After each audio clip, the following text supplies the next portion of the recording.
구약 사사기에 보시면 입다라는 사사가 있습니다. 그 사사 입다가 암몬 군대하고 이제 이스라엘이 전쟁을 하는데 싸우러 나갈 때 기도를 합니다. 기도하면서 맹세를 합니다. 하나님, 제가 나가서 전쟁을 할 텐데 승전하고 돌아올 때, 평안히 돌아올 때 누구든지 내 집 문 앞에서 나와서 나를 영접하는 그 사람, 영접하는 그라고 했는데, 영접하는 그 뭐 동물이든 뭐든 간에 여호와께 돌릴 것이니 내가 그를 번제물로 드리겠습니다 하고 서원을 했어요.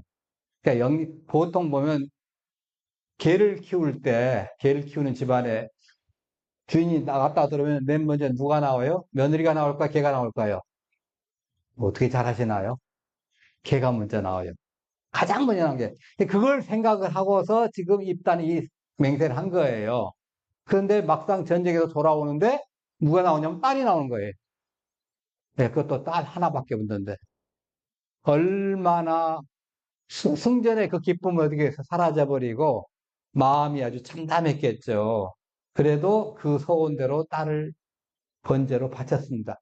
그게 그 사사기의 입다에 관한 에피소드입니다. 인간 재물을 바치는 것은 성경에서 허락하지 않습니다. 언급합니다. 그래서 입다의 맹세는 경솔하고도 잘못된 것이었습니다. 왜? 누가 나올지는 모르잖아요. 자기들 생각이지. 자기 생각에 개가 나온 건 자기 생각이었지. 자, 여러분, 경솔하고 잘못된 맹세를 했을 때 어떻게 해야 될까요? 여러분도 나도 모르게 그런 거 할 수도 있잖아요. 가끔 가다 뭐 하다 보면 뭐 안 되면 손에 장을 치신다고 한 번씩 하시죠? 다 장 치셨어요? 예, 이런 잘못된 맹세를 알았다면 어떻게 해야 되나요? 예, 크리스찬들이 이 맹세에 대해 어떤 자세를 가져야 되는가 오늘 헤롯의 경우를 통해서 좀 알아보기를 원합니다.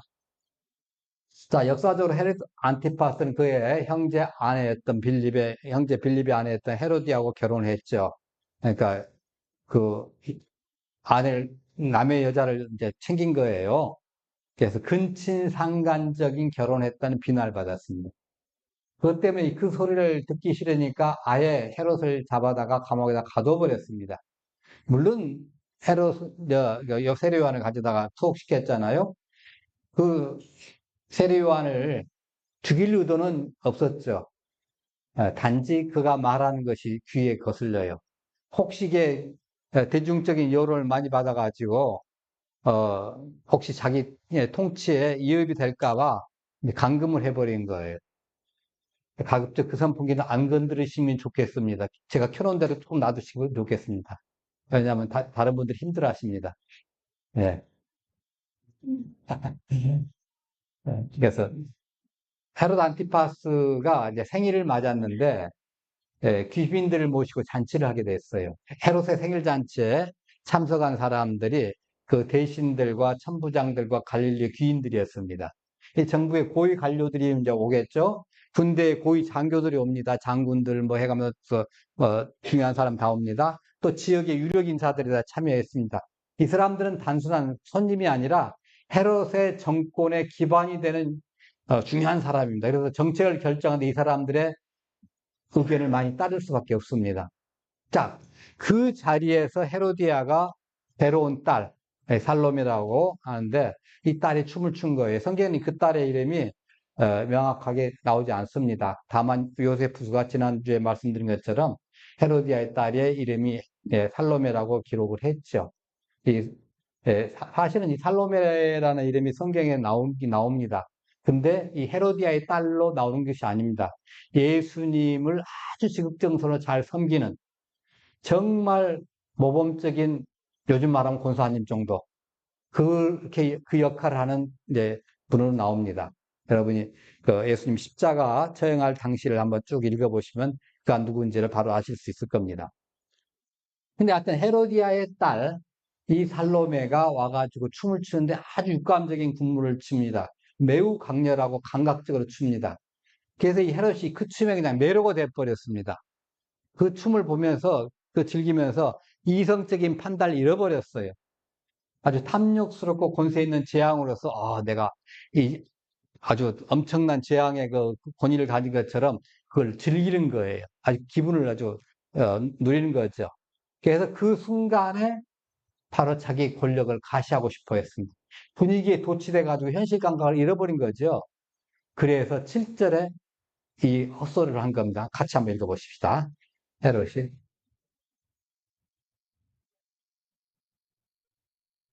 자, 여러분 좀 하시겠어요? 제정신이면 안 합니다. 근데 제정신이 아니니까 했어요. 고대 사회에서 왕의 말은 곧 법의 효력입니다. 왕의 말은 국법입니다.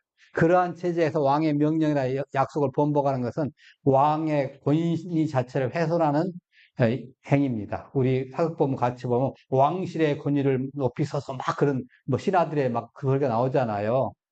이거 충신인지 간신인지 잘 모르겠습니다만은 그래요. 메데인 다리오, 여기 다니엘서에 보면 메데인 다리오가 나옵니다.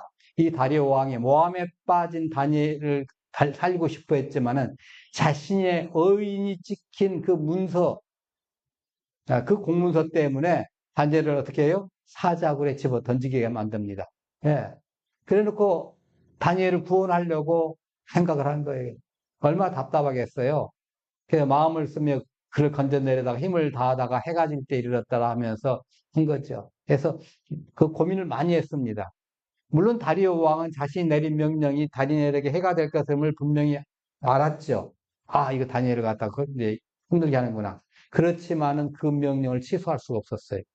왕의 명령이 한 번 공포되면 왕 자신도 그것을 변경할 수 없는 부불가역적인 성격을 가졌기 때문이에요. 이 헤롯 때 이제 이런 상황에 처한 거예요, 솔직히. 그의 명세는 단순한 개인적인 약속이 아니라 공개적인 선언의 약속을 가지고 있거든요. 네. 그러니까 이런 맹세를 번복하더라 왕의 권위를 완전히 땅에 떨어뜨리는 거예요. 네. 아, 미안하다. 내가 아까 제정신이 아니었어. 그러면 거기 있는 자중에 있는 그 사람들 뭐라 했어요? 왕, 저거 별볼일 없구만. 권위가 아무것도 없구만. 그렇게 생각할 거 아니에요. 있잖아요? 맹세를, 근데 헤롯은 맹세를 아주 기중하게 여긴 거예요. 이 근동 문화에서, 동양권의 문화에서 이 맹세는 굉장히 이제 중요하게 여겼잖아요. 반드시 지켜야 한다고 생각했어요. 메데인 그 다리오 왕처럼 헤롯 안티파스도 극복할, 이제 번복될 수 없는 약속을 했죠. 네, 이런 과장된 것들이 이제 동양의 군주들 사이에서 많이 흔했죠. 자, 어떤 맹세로 약속을 했으니까 취소나 변경은 일단 불가능했습니다. 왕은 절대적인 권력을 가졌지만 동시에 그 권력 때문에 자신이 구속되는 그런 모순적 상황에 한 거죠. 가끔가다 그런 말을 하잖아요. 누구누구의 적은 바로 그 누구누구다. 제가 말씀 안 드립니다만 그런 말 잘 듣죠? 자기가 한 옛날 말 때문에 지금 자기 행동이 잘못된 거예요. 거꾸로 된 거예요. 그것 때문에 자기가 힘들어진 거죠. 그러니까 왕은 절대적인 권력을 가졌지만 동시에 그것 때문에 자기를 힘들게 만든 거예요. 헤롯은 그 자기 한 말 때문에 자기를 오면은 족쇄가 돼버려요. 뭘 요구할지를 모르면서 그걸 한 거예요. 요구할 것을 미리 알았다면 그 얘기 했겠어요? 여러분 같으면, 여러분이 헤롯이라면 그거 오케이, 내 들어줄게 했겠습니까? 사람의 목을 베는데, 목을 베더라도 죽이더라도 다른 날 죽이지. 그 하필이면 잔칫날을 그거 해가지고 기분 상하게 만들 게 있어요? 안 그러잖아요. 예.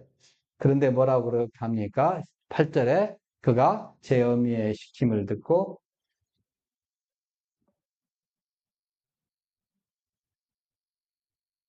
헤로디아의 딸 살로메가 이제 헤로드를 기쁘게 해가지고 요즘 말하면 백지수표를 받은 거예요. 백지수표를 받았는데 자기가 결정 못하고 이제 헤로디한테 쪼르륵 따라가서 미리 틀림없이 왕이 뭘 준다고 하면 내가 뭘 요구할까 하고 미리 작전을 했어요. 약속을 했어요. 예. 이 살로메가 육체적으로는 성숙을 했는데, 다른 많은 남자들의 뭐 시선을 끌고 마음을 녹이고 그런 건 다 했는데 문제는 정신적으로 미성숙했다는 거예요. 여러분, 정신적으로 미성숙한 사람 겉에서 보면 좋죠. 예. 백치미라는 말씀 들어보셨나요? 같이 살아보면 어떻게 돼요? 예. 여러분, 상상에 맡깁니다. 헤로디아는 이 딸의 미성숙함을 악의 도구로 악한 계획을 이제 이용할 수 있도록 악한 계 실행할 수 있는 그런 도구로 이용을 한 거예요. 그러니까 세리요한이 자신과 그 헤로드 안티파스와의 부정한 결혼을 갖다 계속 얘기하니까 헤로디아가는 그것이 마음속에 꽂히고 머릿속에 남아가지고 어떻게 저 입을 좀 잠잠하게 할 수 없나? 저 입 좀 다물게 할 수 없나? 공개적으로 막 비난했기 때문에 그를 제거하려고 한 거예요. 크리스토솜의 그 해석에 따르면 헤로디아는 요한의 칼날 같은 열을 침묵시키고 했다는 거예요. 시키려고 했다는 거예요. 그러니까 세례 요한을 헤로디아는 어떻게 하면 저거 죽여서 없애버리나 이걸 끊임없이 계획하고 생각을 하고 해왔어요. 드디어 때가 왔다고 해서 조종을 한 겁니다. 이게 지금 한순간에 순간적으로 이루어진 게 아니에요. 이게. 예. 그래서 예, 오스카 와일드의 그 살로메라는 희곡에 가면 이 욕망이 많은 이제 그 살로메는 당대의 제일 멋있는 남자로서 그 유대의 최고 인기남, 요즘 말하면 이제 지지율이 높은 사람으로 세례 요한을 꼽았습니다. 그 세례 요한에게 가가지고 감옥에 들어가서 이제 가다 놨으니까 내가 널 좋아한다. 내가 너 얼마든지 내보내줄 수 있고 할 수 있다. 아버지한테 이게 얘기해서. 근데 세례 요한이 거절했어요. 요즘 말하면 뭘 맞은 거예요? 퇴짜 맞은 겁니다. 그 분을 막 끌어올리는 거예요. 분을 사귀지 못하고 막 끙끙거리고 있는데 그 엄마 헤로디아가 야, 그거 목 달라고 그래. 얼마나 신나서 그 춤을 췄겠어요. 평상시보다 연습한 것보다 훨씬 잘 췄을 겁니다. 그래서 백지수표를 받자마자 얘기를 한 거예요. 저 세례요한의 목을 주세요. 소반에 담아서 주세요. 자, 단순한 처형을 넘어가지고 개인적인 복수와 조롱을 하려고 헤로디아와 살로메는 지금 하고 있는 겁니다.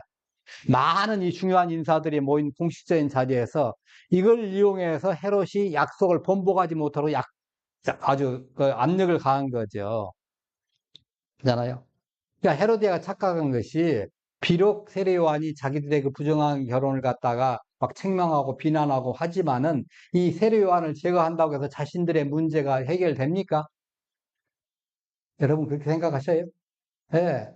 그러니까 문제의 근본적인 것을 해결하기보다는 그 증상을 없애려고 한 거예요. 많은 사람들이 이거 착각하고 있어요. 예. 저 떠드는 입만 없애면 이거 해결될 거 착각하는 거예요. 그건 진짜 착각입니다. 네. 그러니까 헤로디아 부부는 이미 부적절한 결혼으로 죄를 저질렀잖아요. 근데 이제 살인이라는 더 큰 죄를 짓게 된 거예요. 그러니까 이미 한번 그 불륜관계 결혼 때문에 죄를 한번 지었는데 이제 살인하게 되는 거예요. 이 부부가 다. 세 식구가 다. 네. 여러분, 해결되지 않는 죄나 잘못된 행동, 이거 더 큰 죄로 이어질 수 있습니다. 그러니까, 그럼 어떻게 해야 돼요? 혹시 우리가 살아가더라도, 이게 잘못됐다고 생각하는 순간 딱 멈춰야 돼요. 멈추고 회개하고 길을 돌아가야 돼요. 그게 사는 길이에요. 그러니까 그렇지 않고 개인의 이기적인 욕망이라든가 이런 걸 계속 한다면 이런 판단을 흐리게 만듭니다. 이때는 주변에서 말려줘야 돼요. 근데 어땠는가 한번 보십시다. 네. 9절 한번 같이 볼까요?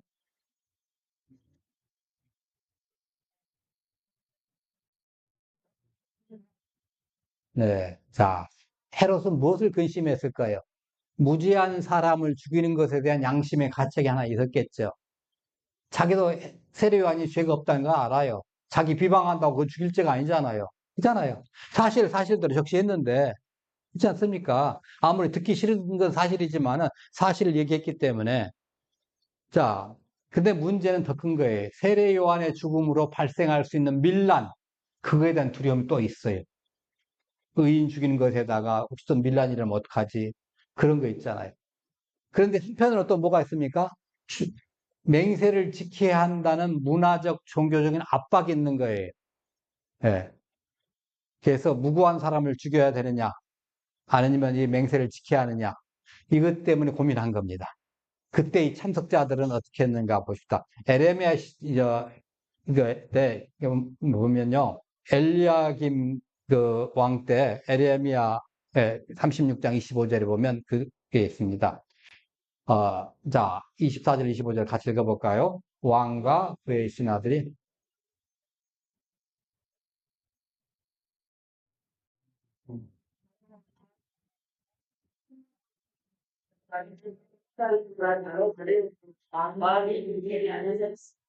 예.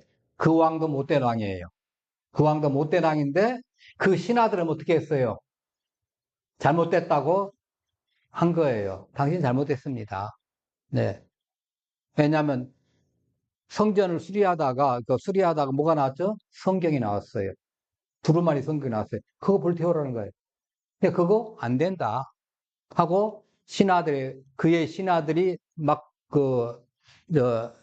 한쪽에서는 막 이제 그대로 불태는 거 했는데 엘라단과 들라오야 그마라가 왕께 뭐라고 그래요? 불사르지 말도록 아뢰었어요. 불 태우지 마세요. 네. 하나님 말씀입니다. 요즘 말은 성경 원본이에요. 그 귀중한 천금을 주고도 요즘에 살 수가 없는 그 성경 원본을 태워버리라는 거예요. 왜? 그거 보는 순간에 자기 마음이 그 말씀대로 안 살았거든요. 그 말씀대로 통치 안 했거든요. 힘드니까 태우라는 거예요. 근데도 불구하고 어떤 이 세 사람이 목숨 걸고 가는한 거예요. 태우지 말라고. 물론 이제 태워졌겠죠. 자, 그런데 헤롯의 연회에 참석한 이 사람들은 왕의 불의한 행동을 저지했다는 기록은 없습니다. 오히려 제 생각으로는 조장하고 촉구했을 거예요. 왜? 지금 눈치 보고 고민하고 있잖아요. 고민하고 있는데 왕이요 이쪽으로 가셔야 됩니다. 인륜이라는 게 있지. 의로운 사람 죽이면 안 됩니다. 또 어떻게든지 혹시라도 잘못돼가지고 밀란이 일어나면 안 되지 않겠습니까? 왕이 그냥 잘못했다고 내가 너무 기분 좋아서 한 말인데 미안하다고 한마디 사과하시고 끝내세요. 이렇게 간언해주고 조언해주는 사람이 없었다는 거예요. 만약 그런 사람들이 많이 있었다고 하면 헤롯은 어떻게 했어요? 그걸 힘입어서 그렇지 뭐 마지못해서라도 하는 척 했을 거 아니에요. 왜? 고민하고 있었으니까. 고민했다는 소리는 뭐예요? 그쪽으로 가고 싶었다는 말이에요. 고민이 없었다면 그 고민했다는 소리를 안 하겠죠. 이 권력자 주변의 환경이 얼마나 중요한지 모릅니다. 주변 환경이 좋아야 돼요. 예.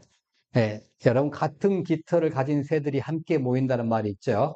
비슷한 성향의 사람들이 서로 모이는 경향이 있습니다. 헤롯 주변에 모인 사람들이 헤롯과 비슷한 도덕적, 종교적 수준을 가졌다는 거예요. 예. 그러니까 헤로디아와 마찬가지고 부정하고 사악한 자들이 똑같아요. 네.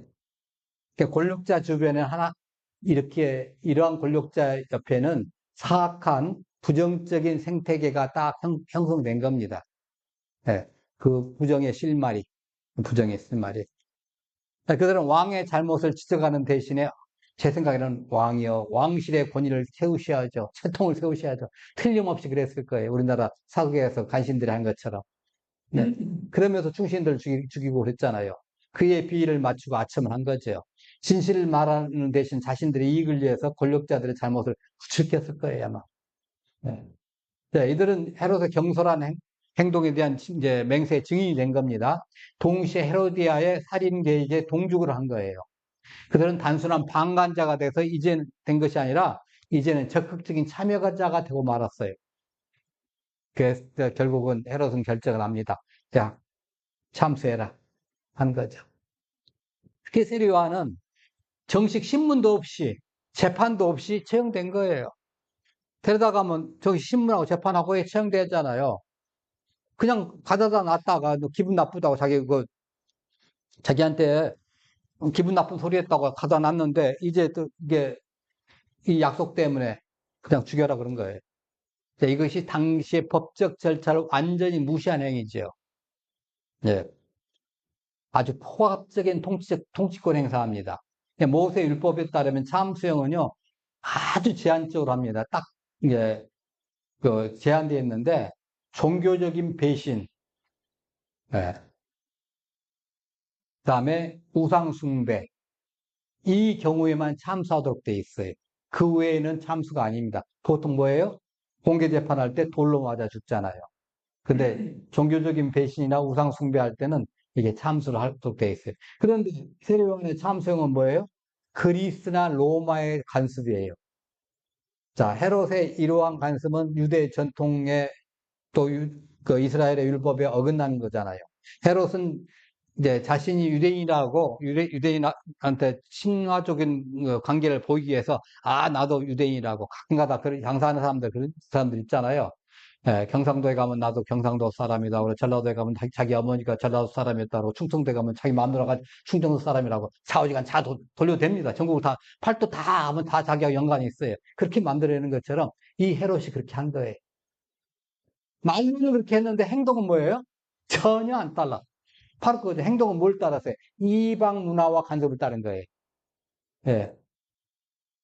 그래서 이 잠수령은 이방적인 반율법적인 행동을 했기 때문에 민중들의 미움을 왕창 한 겁니다.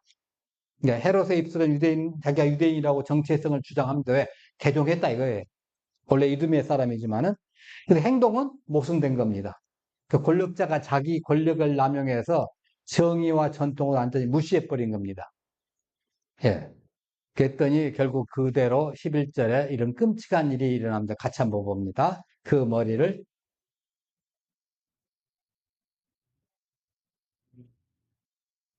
예, 헤롯의 명령대로 잠식시켜가지고 세례 요한의 머리를 소반에 담아서 홍기가 다 꽉 찬 처녀인 살로메에게 갖다 주었더니 이 살로메는 누구한테 가냐면 헤로디아에게 가져갔습니다. 네. 네, 제롬에 따르면 이때 헤로디아가 세례 요한의 혀를 바늘로 찔렀다고 그래요. 왜? 네 혀 때문에 내가 이렇게 힘들었어. 그 소리죠. 예, 얼마나 잔인한지. 그리고 그 분노가 얼마나 이제 사귀지 못하고 자기가 막 가속하는 그런 스타일이었던 것 같아요. 네. 자, 그러면 잘못된 맹세를 통해서 이런 악한 짓을 저지른 이 사람들의 최후를 오늘 본문에 나타나 있지 않지만 잠깐 살펴봅니다.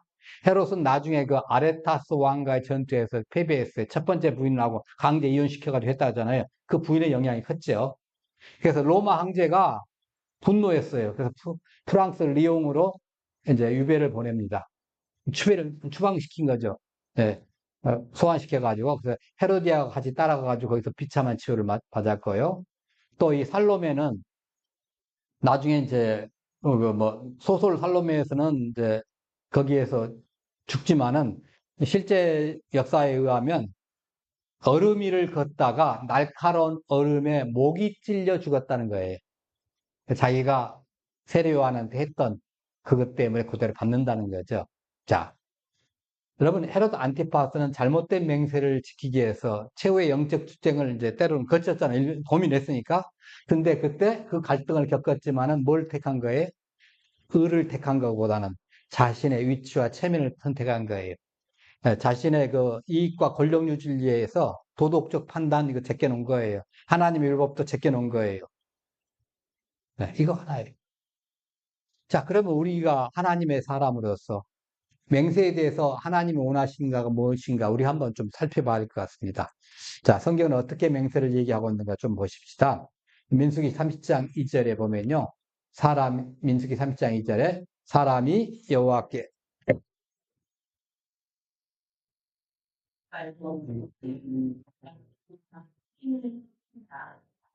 성경은 맹세는 반드시 하나님 앞에 한 것으로 간주된 거예요.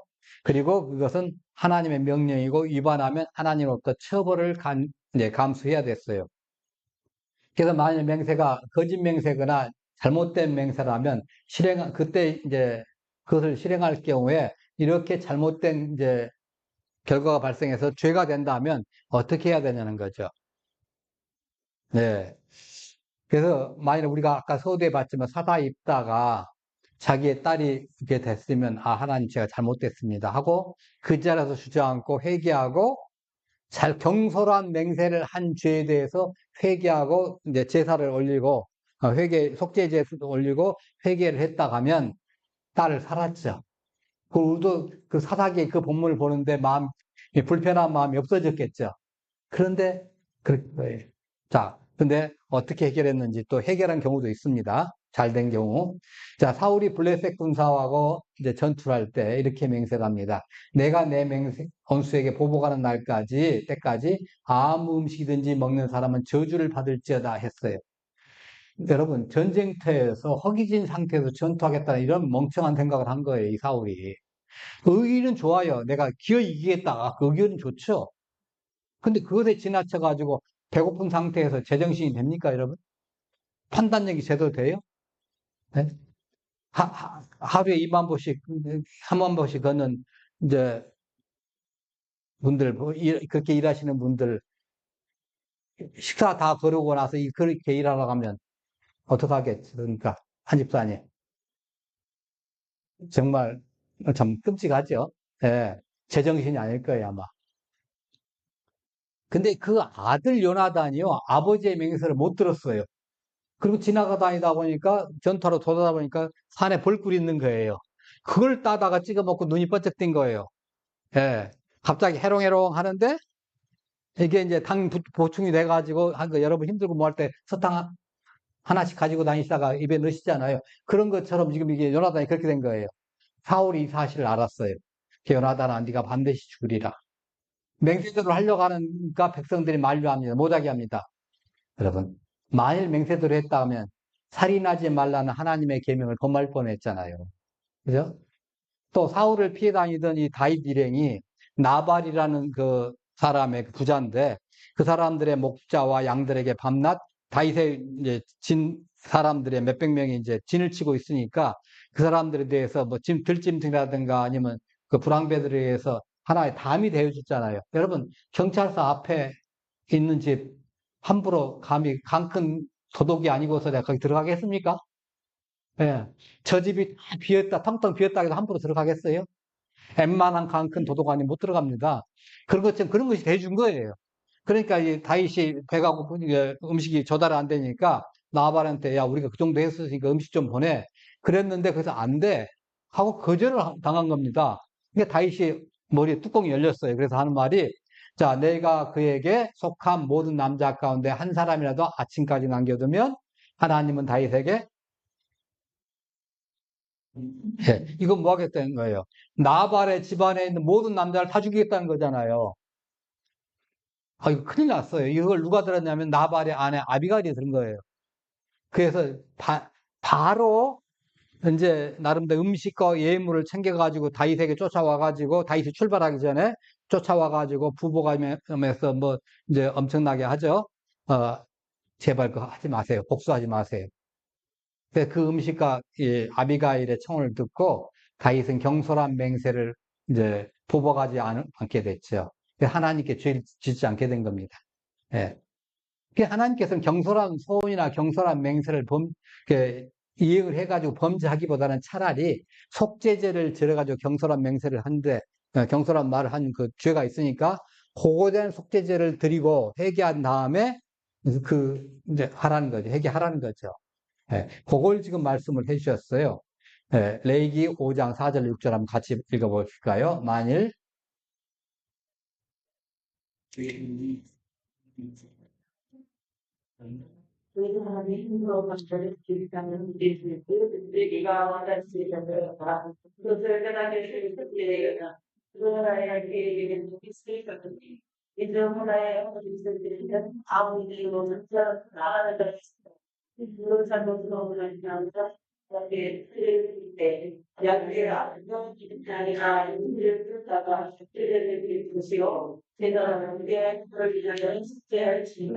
예. 자, 여러분 맹세를 만일에 잘못돼 가지고 경솔한 맹세 때문에 그 맹세한 대로 지키게 되면 죄를 짓게 되거나 또 맹세를 이행하는 것이 불가능한 상황이 된다고 하면 맹세대로 하지 말아야 된다는 거죠. 경솔한 맹세를 시행해 가지고 죄를 짓기보다는 차라리 경솔의 죄를 회개하는 것이 낫다는 거예요. 자, 그런데 예수님은 또 맹세에 관해서 이런 말씀을 하셨습니다.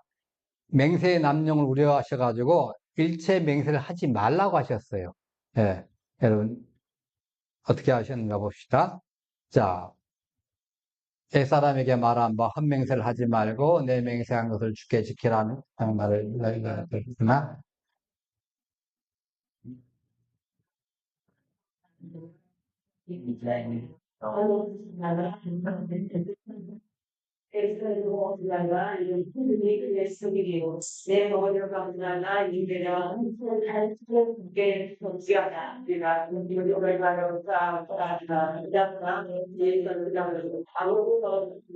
예, 그러니까 야고보서에도 그와 비슷한 것이 있습니다. 내 형제들아 무엇보다도 맹세하지 말지니 하늘로나 땅으로나 단 아무 곳으로도 맹세하지 말고 오직 너희가 그렇다고 생각하는 그 그렇다고 아니라고 생각하는 아니라 해서 정죄받음을 면하라. 예수님과 맥락이 똑같습니다. 예수님 말씀과. 자, 그러면 예수님께서 도무지 맹세하지 말라고 하신 것은 일체 맹세나 서원이나 서약을 하지 말라는 거예요. 그냥 이거죠. 그럼 결혼 서약도 하지 말아야 될까요? 네. 예수님은 하늘로도 땅으로도 에루살렘으로도 내 머리로도 맹세하지 말라고 하셨는데 문자 그대로 맹세는 결코 해서는 안 될까요? 이걸 이제 여러분 그런 의문을 갖게 됩니다. 그러니까 맹세의 주체가 누구냐면 하나님이 맹세. 네. 그러니까 맹세는 주제는 하나님의 맹세고 맹세할지 말지를 결정하는 열쇠도 바로 하나님의 이름을 망령되게 부르느냐 아니면 하나님의 이름을 영광스럽게 만드느냐 이것이 판단 기준입니다. 율법적으로 우리가 맹세해야 되느냐 말아야 되느냐 이거 중요한 게 아니에요. 중요한 것은 우리의 맹세가 하나님의 명예를 높이느냐 아니면 하나님의 명예를 깎아내리는 데 목적이 있느냐 이거예요. 함부로 맹세하지 않는 것도 하나님의 명예를 높이는 차원에서 해야 되고 맹세해야 할 때 맹세하는 것도 하나님의 명예를 높이기 위해서 해야 된다는 거죠. 네, 그래서 이제 히브리서 이렇게 얘기한 겁니다. 하여튼 맹세의 근본적 기능이 히브리서 6장에 나와 있어요. 자, 근데 16절에 보면요. 맹세는 그들이 다투는 모든 일의 최후 확정이라고 되어 있습니다. 이거에 의하면 맹세는 다투는 일의 최후 확정이라는 거예요. 두 의견이 있어요. 충돌이 일어났을 때 의견을 조정하는 마지막이 맹세라는 거예요. 끝끝내 나는 이랬다고 그러고 이 사람이 이랬다고 하고 서로 자기의 고집을 이제 꺾지 않을 경우도 있잖아요. 이 맹세가 다툼의 끝이라는 거죠. 그래서 맹세는 그들에게 모든 논쟁을 그치게 하고 확정을 지어준다는 거죠. 그러니까 다툼이 있을 때 그 다툼을 마무리 시켜준다는 거죠. 여러분 한번 옛날 시절에 예, 양을 한 마리 내가 이제 요즘에 어디 여름에 바캉스 가기 위해서 내가 키우는 개를 옆집에 좀 맡겨놓고 휴가 갔다 왔더니 개가 죽었거나 상했거나 사라졌어요. 개 주인으로 봐서는 이거 열받을 만한 일이죠. 자, 맡은 사람이 야, 걔 책임져라. 그 맡은 사람, 나 전혀 모르는 일이다. 난 걔 집에 그냥 넣어놨다. 근데 지가 보니까 죽었네? 어느 날 보니까 사라졌네? 어느 날 보니까 병들었네? 이거예요. 그럼 어떻게 해야 되냐는 거죠. 예. 그때 하나님께서는 이 가축을 맡은 사람이 이 맡긴 가축에 대해서 손대지 않았다고 맹세하라는 거예요.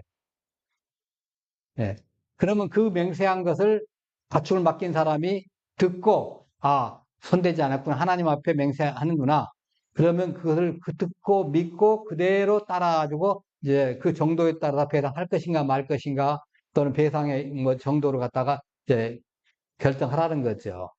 네. 그래서 두 사람이 다투고 있을 때 하나님의 이름을 걸고 맹세합니다. 나는 결단코 그 범죄에 가담하지 않았습니다. 이렇게 말할 때 다툼 딱 끝난다는 거죠. 하나님의 이름을 걸고 맹세까지 한다면 그건 확실한 사실이라는 거예요. 이렇게 맹세가 사용될 때 맹세는 어떤 기능이냐면 최후 확정의 기능입니다. 자, 히브리 6장 16절 다시 한번 읽어봅니다.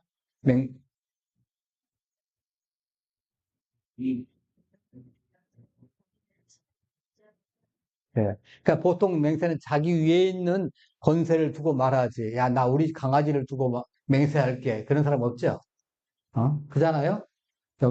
뭘 하겠어요? 하나님. 근데 이스라엘 사람들 이제 조금 달랐죠. 그래서, 어, 자기보다 위의 권세인 하나님의 권위를 두고 맹세한다면 그 맹세가 이제 다툼을 끝낸다는 거죠. 그래서 그 맹세 때문에 권세 아래 이제 순종하게 된 거예요. 그 맹세 때문에 권세 아래 순종하게 돼요. 이건 또 하나의 하나님 앞에 우리가 어떤 삶을 살아갔냐에 이 얘기를 해줍니다. 다투는 일이 생겼을 때 신의 이름으로 다른 보증물을 두고 맹세하지 않고 여호와 하나님의 이름을 두고 맹세하라고 하셨거든요. 그렇게 함으로써 여호와 하나님께서 주신 우리가 보관에 살고 있습니다. 이걸 드러내는 거예요. 여호와 하나님의 이름을 이제 들으면서 그래서 하나님의 권능 안에 우리가 살고 있습니다. 이걸 갖다가 공개적으로 증명하는 겁니다. 그래서 여호와 하나님의 이름, 그분의 이름을 말할 때 모두 거기 복종하는 일이 우리 실제 생활에서 일어나고 있습니다 하고 이걸 보여준다는 거죠. 그래서 하나님의 이름을 놓고 맹세하라는 거예요. 그러면 왜 예수님께 도무지 맹세하지 말라고 하셨나는 거죠. 이걸 그대로 또 그 말, 문자 그대로 들어가지고 교회사 SNF파, 카타리파, 후스파, 제드레파, 이런 또 케이코코라든가 경건주의파들은 어떤 경우에도 일체 맹세하지 말라고 주장을 합니다. 근데 이 배경을 보면 좀 이제 이해가 가십니다. 왜냐하면 당시 유대인들이요, 가짜 맹세, 헛맹세를 좀 했어요. 여호와 하나님의 이름을 들먹거면서 맹세를 하지만 여호와 하나님을 신뢰하지도 않고 하나님의 말씀을 순종하지도 않는 거. 그거 가짜 맹세잖아요. 그렇지 않습니까? 예. 레레미야 5장 2절을 많이 읽어봅니다. 그들이 여호와께서 살아두심을 두고 맹세할지라도 실상은 거짓 맹세니라. 예. 그러니까 여호와께서 살아계시냐고 계시거냐 맹세하지만은 여호와의 하나님의 이름은 거짓말하기 위한 도구라는 거예요. 예. 그래서 예수님께서 이걸 바로 잡으시는 겁니다. 당시 유대인들이 하나님을 두고 맹세한 것은 반드시 지켜야 한다고 했어요. 그런데 그 하나님 외에 다른 것, 그것을 두고 맹세한 것은 지키지 않아도 된다고 생각한 거예요. 예. 이게 좀 이 말을 우리가 정확히 들어야 합니다. 하나님보다 작은 것, 하나님 외에 다른 것을 맹세하면 안 지켜도 된다고 하면서 맹세를 막 남발한 거예요. 나 예루살렘 성전을 두고 맹세할게 해가면서. 맹세를 통해서 사람들이 일반 보통 사람들 생각할 때는 맹세했으니까 이게 믿어줘야지 했어요. 근데 나중에 보면 거짓말이야. 맹세를 통해서 자기 말을 믿기는 해놓고 그래서 맹세 혜택은 받지만은 그 맹세는 거짓말이었다는 거죠. 맹세의 의무는 회피했다는 거죠. 그래서 예수님께서 이렇게 말씀하시는 겁니다. 그런 경솔한 맹세, 가짜 맹세, 이거 정죄하신 거죠. 네. 그것이고, 그런 맹세는 일치하지 마라. 가식, 외식, 부주의에서 또 경솔한 태도를 하는 맹세는 절대 금물이다. 평소에 맹세하지 않아도 될 정도로 살아야 된다. 그냥 저 사람이 나 이거 안 했어. 그럼 믿어줄 정도로 살면 되잖아요. 저 사람 보증수표다 할 정도로 살라는 거예요. 그 말씀이에요. 예수님의 마태복음 5장의 말씀은. 그래서 도무지 맹세하지 말라는 거예요. 맹세하지 않아도 될 정도로 신뢰감을 쌓아서 살라는 거죠. 자, 헤로드 안티파스는 잘못된 맹세를 애초에 하지 않았으면 좋았겠지만은 했어요. 그러면 이 경솔하다고 생각되는 순간에 이걸 막았어야 되는데 이걸 못 막고 실행을 하면서 불행한 결과를 자초했습니다. 거짓 맹세, 잘못된 맹세, 경솔한 맹세의 특징이 뭐냐면 자기 유익을 위해서 유익을 위해서 하나님의 권위를 빌어서 이 맹세를 한다는 거죠. 자기 유익을 위해서. 하나님께 영광을 위해서 하면서. 그러니까 헤롯은 고민할 것이 아니라 회개했어야 돼요. 근데 그러지를 못한 겁니다. 네, 여러분 잘못된 맹세를 애초에 하지 않는 것이 가장 좋죠. 이런 영적인 안목을 기릅시다. 여러분 살아가면서 이건 잘못된 맹세 같은데 이거 안 할 수 있도록. 네. 그렇게 기도해야 됩니다. 실수라도 막 내가 흥이 어느 날 기분이 좋아가지고 막 잘못된 맹세를 하지 않도록 경솔하게 하지 않도록 또 했더라도 그 잘못된 맹세를 했더라도 깨닫는 순간 회개하고 바로 잡으면 돼요. 네, 내가 잘못했는데 이게 좀 잘못됐다. 내가 실수했다. 미안하다. 하고 다른 것으로 뭐 좀 해주더라도 그 맹세를 바로 잡아야 돼요. 네. 그리고 예라고 하면 예라고 하고 한 대로 살고 아니라고 하면 아니라고 한 대로 정직하게 신실하게 살아가면 됩니다. 네. 예라고 하면 사람들이 그래 맞죠. 예라고 믿어주면 되고 누가 아니라고 하면 사람들이 아닐 거야. 그 사람이 아니라겠잖아. 그럼 아니야. 그 사람이 예라고 해서 맞아. 그거 틀림없어. 이렇게 살아가는 사람. 이 사람이 그리스도인이에요. 또 하십시다.